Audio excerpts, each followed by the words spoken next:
Morning crept across the Titan Shield security compound, spilling light over the cold concrete walls and blending with the steady hum of generators that never shut down.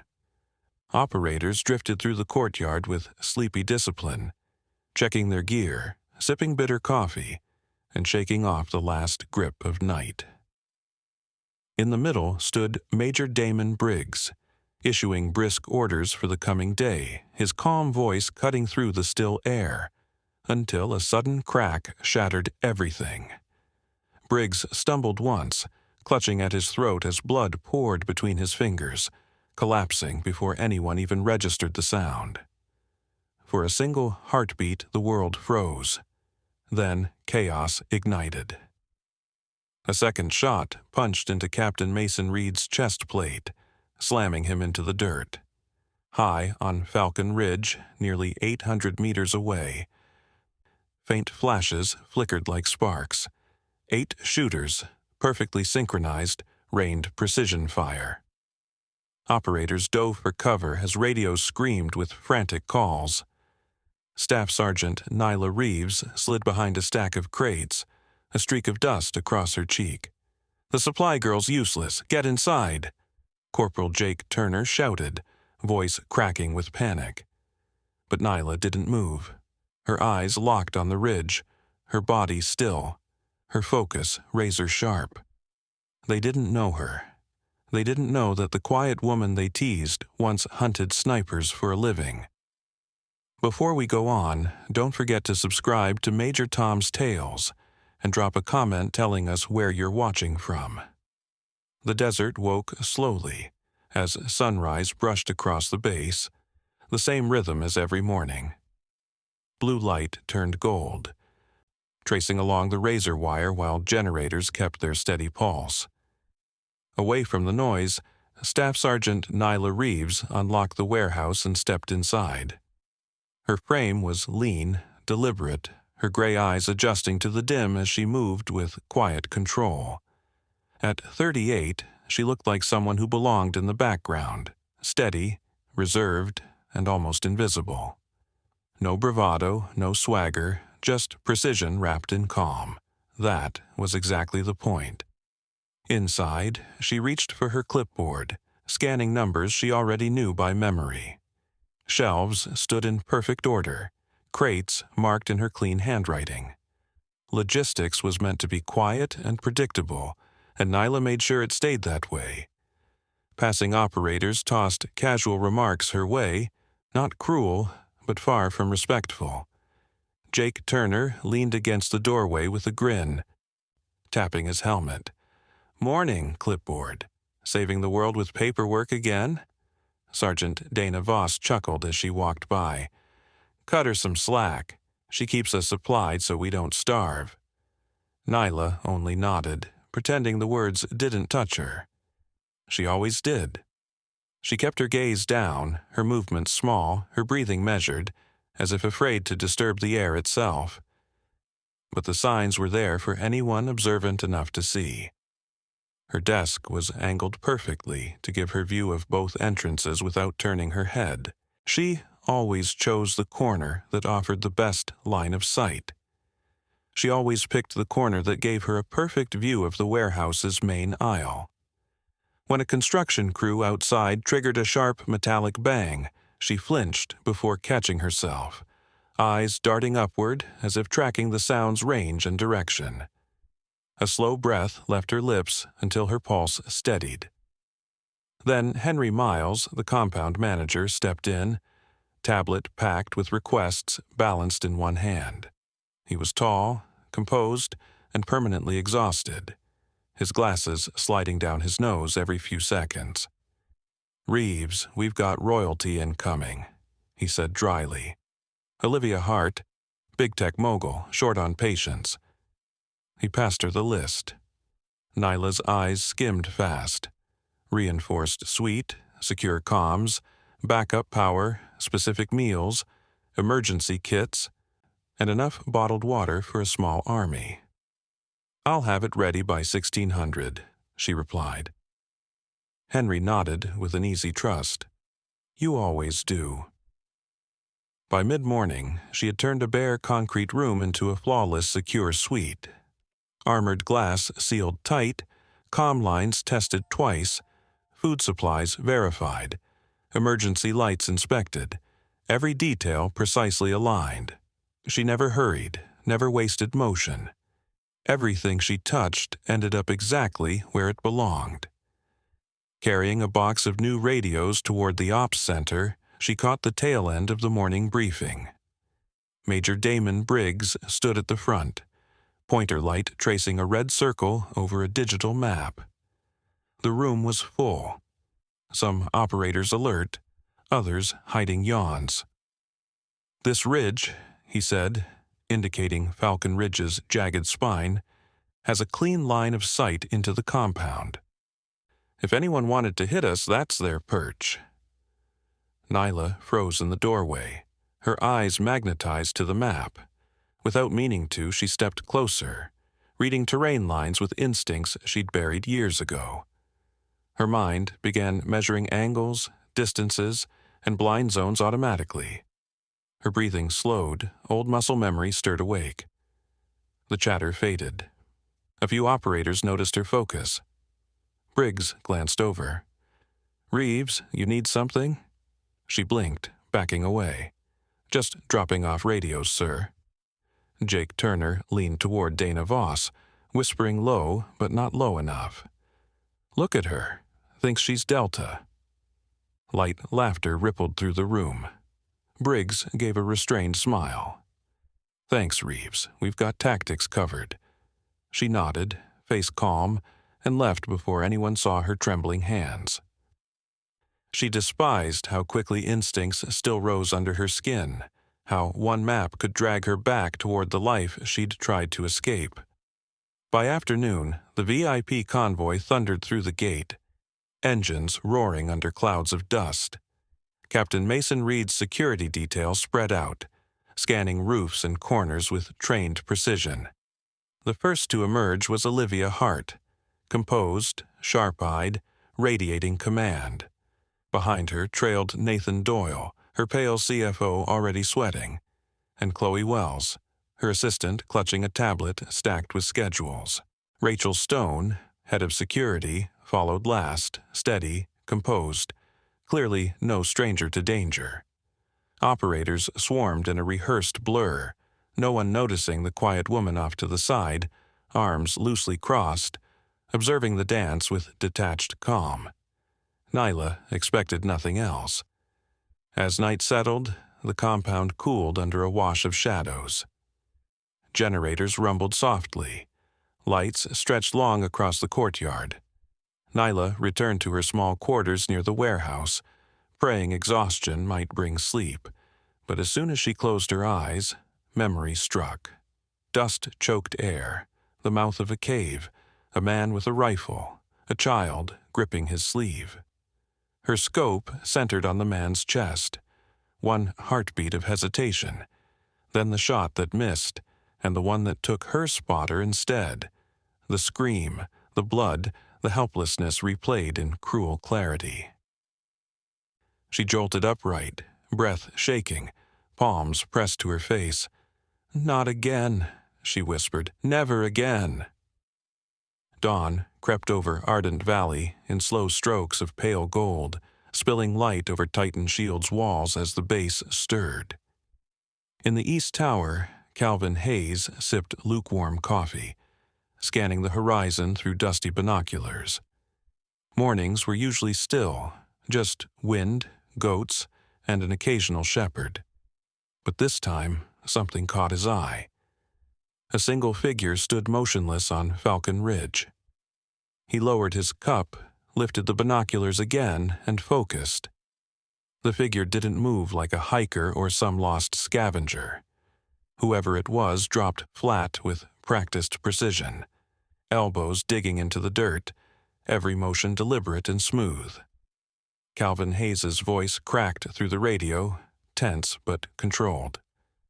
"Ops, possible contact on the ridge. One prone target 600 meters out." Static buzzed before Major Damon Briggs answered. "Copy. Keep eyes on. Might just be a local." But Calvin didn't buy it. Locals didn't lie still that long. He adjusted the focus and froze. A second figure slid into view, crawling low behind a rock. Then a third appeared higher up, and another beyond that. They spread methodically across Falcon Ridge like dark seeds on stone.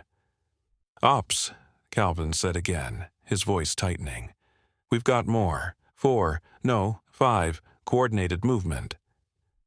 Inside the warehouse, Nyla Reeves stopped mid-step as her radio crackled with rising alarm. She set down the crate in her hands, crossed to the small desk in the corner, and pulled open an old laptop she rarely used. Using a dormant login Kevin Ruiz from IT had once given her, she tapped into the compound's camera feeds. The grainy footage flickered to life. Falcon Ridge, distant and hazy. Her pulse didn't quicken, it slowed, the way it used to when everything narrowed through a scope. One shape lay still inside a hide. Another adjusted binoculars with disciplined precision. A third leveled a bipod, angling a rifle with perfect economy. Nyla whispered to herself, "Snipers." More appeared, 6, 7, 8, each positioned with overlapping fields of fire. High ground, full dominance, a perfect kill zone. She leaned closer, counting meters in her head like a ritual she'd tried to forget. 600, 7, 8. No wind yet, mirage forming low. Good concealment. They were preparing to strike. Across the compound, Major Briggs's tone hardened over the comms. "All units, combat footing. Repeat, full combat footing." Boots thundered on concrete. Operators rushed to stations. Captain Mason Reed moved fast, shielding Olivia Hart and her team, pushing them toward the fortified suite. Rachel Stone followed close, directing every step with sharp calm. Meanwhile, Corporal Jake Turner jogged into the courtyard, rifle bouncing off his vest. "Probably just hunters with old rifles," he called, trying to sound braver than he felt. No one believed him. Not this time. Nyla stepped from the warehouse, gaze locked on the ridge. Even without optics, she could see the faint glints of glass in the sunlight. Her breathing settled into that rhythm she'd sworn off long ago. Ballistics, angles, trajectories, all running silently through her mind. That dormant part of her stirred awake, stretching like a beast that had slept too long. And then the world split open. A single shot cracked through the air, too fast to trace. Major Damon Briggs fell instantly, blood spraying across the dust before he even made a sound. The courtyard froze for half a heartbeat. Then chaos erupted. A second round smashed into Captain Reed's chest plate, the impact flipping him backward, armor fracturing like glass. Sergeant Dana Voss shouted, diving behind a generator as a ricochet sparked inches from her face. Jake Turner rolled hard, crawling behind a vehicle as rounds shredded the air around him. 2 operators by the tower went down instantly, one screaming, one never moving again. Radios exploded with overlapping voices. "Man down, multiple, we're pinned, heavy fire from the ridge. I can't see them, get the VIPs inside." Nyla dropped behind a concrete barrier as bullets snapped past, gravel slicing her palms, dust stinging her eyes. But panic never came. Her mind shifted gears, cold, steady, ruthless. Every suppressed instinct clawed its way back. Flashes from her past bled through. Ethan Ward beside her, whispering corrections. A cave 600 meters out. The father with the rifle, the child beside him, the hesitation, Ethan falling, the blood she couldn't stop. She blinked hard, forcing herself back into the present. Screams filled the radio again. Mark Ellison, the father who always showed photos of his kids gasping. Hit, chest, can't breathe, someone. Another crack cut him off forever. Nyla shut her eyes for half a heartbeat. Then something inside her clicked. Not panic, not rage, but cold, surgical clarity. She grabbed her radio. "Noah," she said evenly. The medic's reply was frantic. "Reeves, get inside. You'll be killed." Her tone stayed calm. Too calm. "I can end this." Operators overheard. The net went silent. "What do you mean, end it?" Noah demanded. Nyla wiped grit from her cheek and looked toward Falcon Ridge. 8 professionals who thought the field belonged to them. "I'm former Delta counter-sniper," she said flatly. "Give me suppressive fire." The line went dead quiet. Noah exhaled, disbelief trembling in his voice. "You're what?" But she didn't repeat herself. Amid the chaos, her voice stayed steady, sharp as command steel. "Suppressive fire. Now." It wasn't a plea, it was an order. The kind only someone like her could give. Noah moved first, maybe on instinct, maybe on faith. "All units," he shouted. "Lay down fire on Falcon Ridge. Move." Maybe he'd heard something undeniable in her tone. "All units," Noah Kent shouted. "Lay down suppressive fire on Falcon Ridge. Move." Operators reacted instantly, unleashing everything they had into the ridgeline. Bursts of dust and smoke erupted along the slopes as the hidden shooters ducked behind cover, their rhythm momentarily broken. Nyla Reeves seized her chance. She sprinted, not panicked, not reckless, but with the deadly focus of someone who'd crossed kill zones before. She weaved through open ground, every movement timed between the rhythm of enemy fire. Bullets hissed past her shoulder, tore into the dirt at her heels, ricocheted off nearby steel, but she never faltered. Every stride was instinct, every pivot a memory reborn. Each breath reminded her of who she used to be and who she had to become again. She reached the armory door just as a round slammed into the wall beside her, spraying shards of concrete across her arms. Nyla hit the keypad, shoved the door open, and slipped inside. Outside, the fight raged on, but the real war, the one only she could finish, was about to begin. She slammed the armory door shut behind her, chest rising evenly, the chaos outside fading beneath the hum of fluorescent lights. Dust drifted from her shoulders as her boots echoed against the floor. 3 steps in, she froze. She wasn't alone. Laura Mitchell, the admin clerk who handled the logs, stood pale and trembling beside a shelf of first aid kits, clutching her clipboard to her chest. Her eyes went wide as Nyla strode past without hesitation. "Reeves, what are you doing?" she whispered. Nyla didn't answer. She headed straight for the inner cage, the restricted zone sealed by a keypad only command was supposed to use. Without pause, her fingers flew across the panel, entering a code Laura had never seen her type. Beep, green light, click. The lock released. Laura's mouth fell open. How do you know that code?"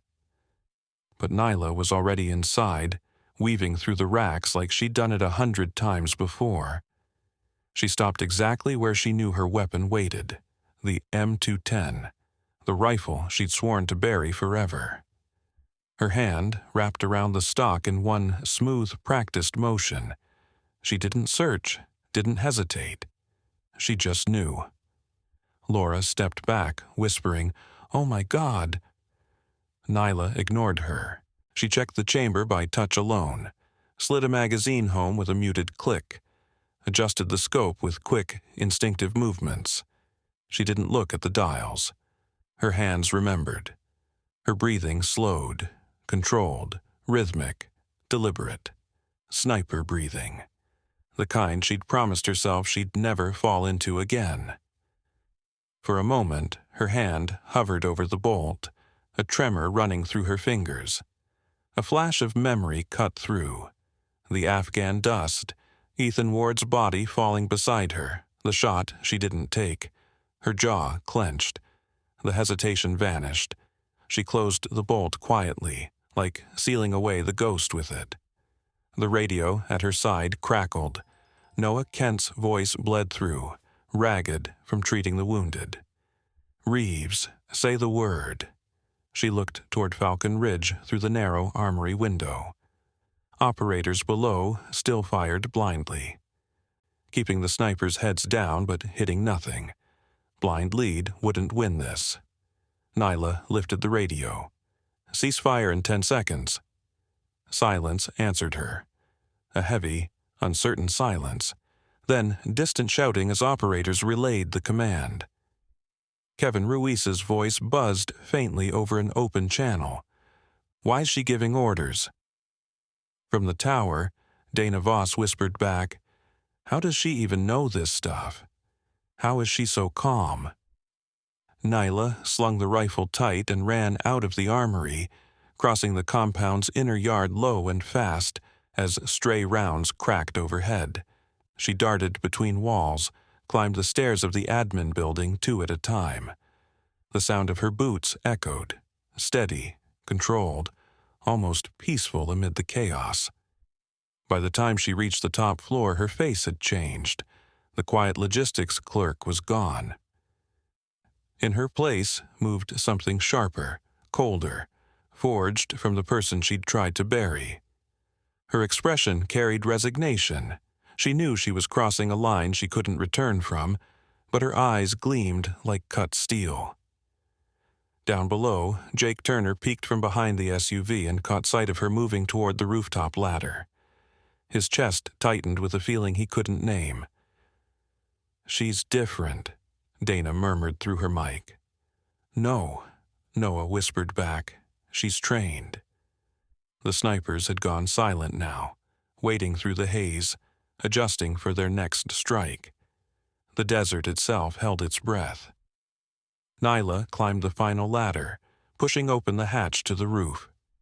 800 meters away, Falcon Ridge loomed like a blade against the pale sky, its killers shifting in the shadows.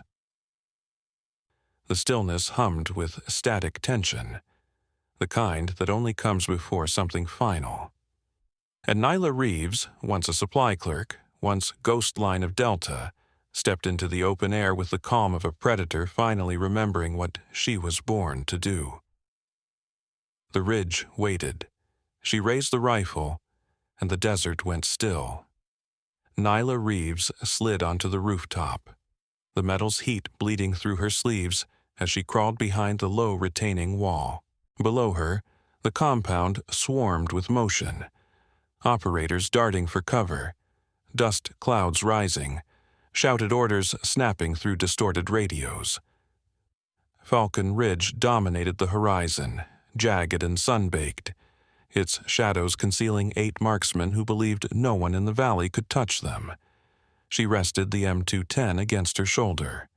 The familiar weight settled into her bones, grounding her. The world tunneled down to the narrow circle of her scope. Sight, breath, trigger. Nothing else existed. Her cheek pressed to the stock. Her right hand cupped the rifle's grip with the quiet confidence of repetition, her left hand adjusting the bipod's tilt. Her breathing slowed into that mechanical rhythm she thought she'd left behind in the Afghan hills. Inhale, 2 seconds. Exhale, steady. Her scope swept the ridge in one smooth, practiced arc. There, the first sniper. Only the edge of a shoulder visible behind a rock, hardly enough to target, but enough for her. Nyla didn't blink. She felt the air on her skin, read the wind's drift, watched heat shimmer bend the horizon. Wind 3 knots left. Mirage lifting slightly upward. Distance 670 meters. She dialed correction instinctively, exhaled halfway and squeezed.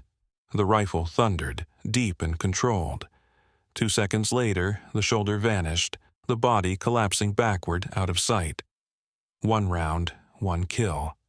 Across the compound, radios went mute. In the courtyard, Jake Turner froze mid-reload. What the hell was that?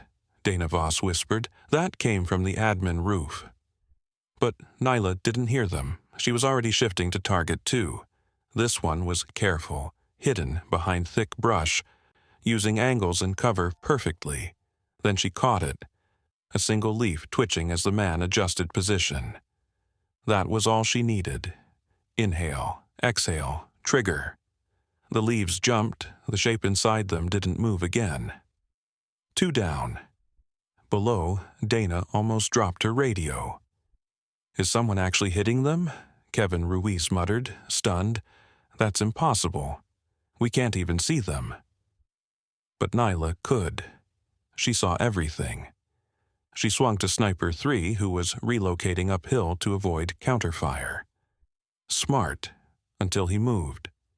She tracked his predicted path, measured his pace, the slope, the pause before he'd resettle. She fired before he appeared. The bullet met him mid-stride, folding him between 2 boulders. Silence rippled through the watchers. Jake whispered, "Whoever's doing that, that's not human." Nyla stayed focused. 4 snipers left, hidden.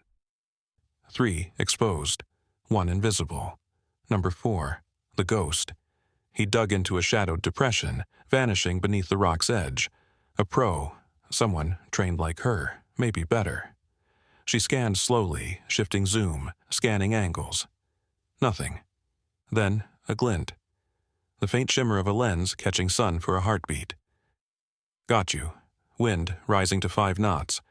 Mirage heavy. Distance 723 meters. Precision shot. Her breath stilled. In memory, Ethan Ward's voice returned. Calm, steady. Don't chase the shimmer. Chase the core behind it. She aligned the reticle exactly where he'd have told her to. Squeeze. The glint vanished. A dark shape rolled aside. 4 down. Her fingers trembled. Not fear, but the weight of memory pressing on her shoulder. Ethan's face flashed in her mind, blood in his hair, his final warning swallowed by gunfire. She pushed it aside. She couldn't falter now. Snipers 5 and 6 panicked, breaking from cover and sprinting uphill. Their movement sealed their fate. The first ran straight. Easy math. Nyla led the shot by a stride, squeezed, and the man pitched forward into dust. The second darted sideways, using the slope for half cover. She tracked his rhythm, saw the favor in his left foot, waited for that one exposed stride and fired. He dropped mid-motion. 6 down. The compound fell silent in awe. "Nobody shoots like that," Jake whispered. Dana murmured, "She's not who we thought." Nyla didn't hear them. Her crosshairs were already climbing to number 7, the farthest, cresting the top ridge. 800 meters. The shimmer blurred, heat waves twisting the view. She steadied her breath until her heartbeat barely lifted her chest. 4 clicks elevation. Adjust for mirage. Bullet drop, calculated by instinct, not numbers. She squeezed. 2 seconds later, the target jerked and fell backward, disappearing beyond the crest. 7. Only 1 left, buried deep. So deep she couldn't see him at first. His hide was flawless. Dark depression between 2 overlapping rocks, perfect concealment, no visible angle. She scanned, waiting, calm as stone. For a long moment she scanned the ridge, frustration flickering at the edges of her composure. Then Dana's voice cracked through the radio, breathless and urgent. "I've got thermal, marking the target with tracers, right side of the ridge." A streak of green fire arced upward, stitching light between 2 stones. Nyla Reeves aimed toward the glowing bracket. The last sniper hesitated, trying for one desperate revenge shot, shifting just enough to line up on a man below. That motion exposed a sliver of his forearm. That was all she needed. Crack! His arm snapped back violently, body collapsing into dust. The tracers stopped. Then silence, pure and absolute. No shots, no orders, just the desert wind whispering over the concrete. Slowly, voices began to rise, shaken, uncertain. 8 shots, 8 kills. Jake Turner's voice trembled. That's impossible. Someone else whispered, "She's not supply, she's something else." Down below, every operator stared at the rooftop, as if seeing it for the first time. Respect hadn't replaced doubt yet, but it was building, swelling like a wave they couldn't resist. They didn't know the full story. Not yet. But they knew this. The quiet logistics clerk they'd ignored had just destroyed an elite sniper team in under 12 minutes. Nothing felt the same anymore. Nyla stayed prone behind the wall long after the last shot. Her breathing stayed slow, controlled, exact.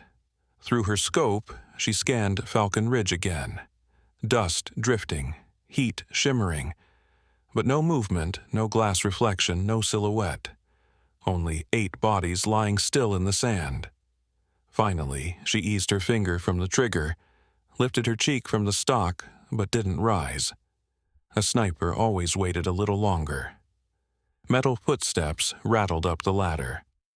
Noah Kent hauled himself onto the roof, breath heavy from tending the wounded. He froze at the sight of her. The calm posture, the rifle resting beside her, the expression of someone who hadn't just survived, but mastered the fight. His voice fell to a whisper. "Reeves, who trained you?" She didn't answer right away. She kept her gaze on the ridge for a final second, then rose to her knees. Her face was unreadable. But something old and heavy lived behind her eyes. "Delta," she said quietly. 6 years. Counter-sniper unit. Noah's lips parted as if the words wouldn't register. His eyes moved from her hands to the rifle, to the ridge where 8 bodies cooled. "Jesus," he breathed. Down below, the noise of the compound dimmed. Operators gathered in the courtyard, drawn by the eerie silence above. Dana Voss was the first to reach the ladder, squinting upward. Jake Turner appeared seconds later, helmet askew, dust streaking his face. Others followed, clustering beneath the roof, staring up as if it were sacred ground. "She's Delta," Dana whispered. Jake said nothing. His color drained as memories collided, the jokes, the dismissals, every careless word. His shoulders sank. "She saved all of us," he murmured.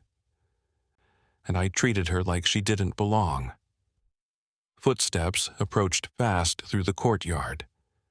Rachel Stone, the VIP security director, pushed through the crowd and froze when she saw Nyla rise from behind the wall. Her breath caught, her hand lifted slightly as if to steady herself. "I know you," she whispered. "I've seen your file." Nyla didn't move, didn't confirm, didn't deny. Rachel stepped closer, voice barely audible over the hum of generators. "You're the one they called Ghost Line." A hush rolled through the courtyard. The name hit like a shockwave. Ghost Line, spoken softly, fearfully. A legend whispered through sniper circles. A myth about a shooter who never missed. Every head turned upward, every sound vanished. The truth settled heavy as dust after a blast. She wasn't the supply clerk. She wasn't the quiet woman sorting crates. She was one of the most lethal counter-snipers the military had ever produced. A ghost erased from reports, assumed gone.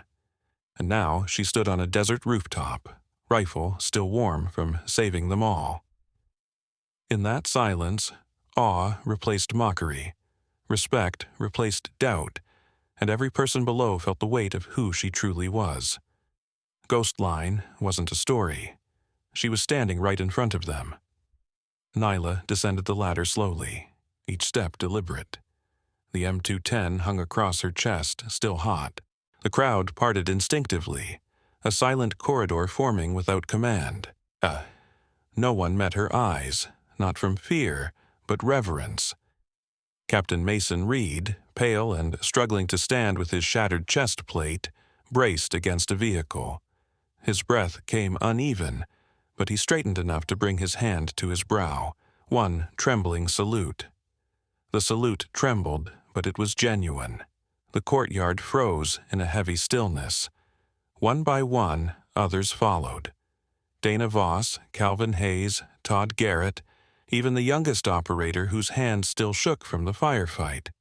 Their salutes rose unevenly, some crisp, others trembling, but every one pointed toward the woman they'd once overlooked.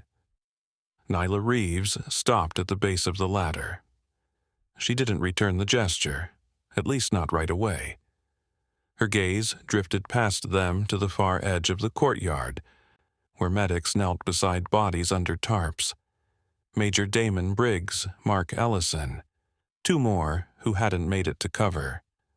The sight pulled her breath tight, that old unbearable weight pressing into her chest again, familiar, like a wound that never fully healed. Finally, she raised her hand in a slow, steady salute. Not for herself, but for them. Jake Turner stepped forward last, face streaked with dust, hands shaking. He swallowed hard, voice smaller than anyone had ever heard it. "Ma'am, I'm sorry." His eyes dropped. "I didn't know. I didn't—" Nyla shook her head gently. "You weren't supposed to," she said softly. Her tone wasn't sharp or cold. It was tired, almost mournful. "I chose to stay hidden. The jokes didn't hurt me. They reminded me I wasn't her anymore." Jake blinked rapidly, fighting emotion. "But you came back for us." She didn't answer. She didn't need to. A deep thumping grew overhead, the chop of helicopter blades slicing the dry air. The crowd instinctively parted as a black Titan shield chopper descended in a swirl of dust. When it touched down, the door slid open and Director Alan Pierce stepped out, his suit jacket whipping in the rotor wash. He scanned the courtyard like a man stepping into the aftermath of a storm. His gaze landed on Nyla, then the rifle in her hands, the silent operators, the bodies on Falcon Ridge in the distance. "What happened here?" he demanded, voice sharp over the noise. Noah Kent stepped forward. "Sir, she did." Pierce turned to Nyla, eyes narrowing in disbelief. "Reeves, explain." She didn't hesitate. Standing straighter, she shifted the rifle to her side, her voice turning calm and precise, clinical, but not cold. "First sniper, 670 yards, minimal exposure, neutralized by wind-corrected shoulder shot. Second, concealed in brush, detected by vegetation shift. Third, caught mid-reposition. Fourth, scope reflection. Fifth and sixth, fleeing, predicted lead correction. Seventh, 800-yard crest shot with mirage compensation. Eighth, thermal bracket marked from tower, fired during reposition." Each sentence came crisp, efficient, unembellished. The compound fell silent as Pierce's expression hardened, awe slowly setting into disbelief. He looked toward the ridge. 8 dark shapes scattered across the sand. "You eliminated all of them?" he asked quietly. Nyla nodded once. "They would have killed everyone here if I hadn't." Pierce exhaled slowly, like the weight of realization finally landed on him. "Everyone standing here is alive because of you." The courtyard went still again. Even the helicopter seemed to hush. Nyla didn't look triumphant. Her eyes remained fixed on the tarp-covered bodies. "I couldn't save everyone," she murmured. "Not this time, either." A shadow crossed Pierce's face, part sympathy, part understanding. She wasn't a warehouse clerk with a lucky shot. She was a legend who had run from herself, a name buried deep in classified files and whispered in briefing rooms. Now, With 8 enemy snipers dead on the ridge and a compound full of witnesses, her true identity stood exposed. Ghostline wasn't a story anymore. She was right there, alive, real, and carrying the rifle that proved it. By late afternoon, the base was silent again, the kind of silence that felt too heavy to breathe. Medics had taken the wounded inside. Teams secured the perimeter. Operators spoke in hushed tones, still replaying every moment. Nyla walked alone through the quiet aftermath. Her boots crunched over gravel and spent shell casings. She followed the path the battle had carved until she reached the place where Major Briggs had fallen. A dark stain marked the concrete, dried now, but still raw to look at. He'd trusted his men, trusted the ridge, trusted the morning. She closed her eyes for a moment, silent and still, the weight of memory settling deeper across her shoulders. Farther along the path, she spotted Mark Ellison's helmet lying on its side, dust clinging to its surface, his name tape still visible. She knelt, brushing the dirt away with steady fingers. Mark had spoken about his kids every chance he got, 2 little ones. One of them had a birthday coming up. Nyla swallowed hard and placed the helmet upright before standing again. Her steps carried her to the far edge of the compound, where the wall stretched a long shadow over the ground. From there, Falcon Ridge rose against the sky, jagged and cruel. 8 bodies still lay motionless across the crest, waiting for the retrieval teams. In the still air, they looked like dark stones scattered by fate itself. Her breath trembled as it left her. "Ethan," she whispered, voice breaking softly. "I'm sorry it took me this long." The ridge didn't answer. It never did. But something inside her shifted, an ache loosening just enough to let her breathe again. She leaned her palms against the warm concrete, the sun pressing down like a memory. She had spent years trying to bury that part of her life, hiding behind crates and spreadsheets, convincing herself that order could erase what she'd done. She told herself she wasn't a weapon anymore, that she couldn't be trusted to hold one. But today had shattered that illusion. When the world called, her instincts had risen from the grave. The training returned. The reflexes woke. The old soldier inside stepped forward without permission. She had become the very thing she feared most, the sniper who never missed. But she had also saved them. The narrator's voice settles gently over the moment.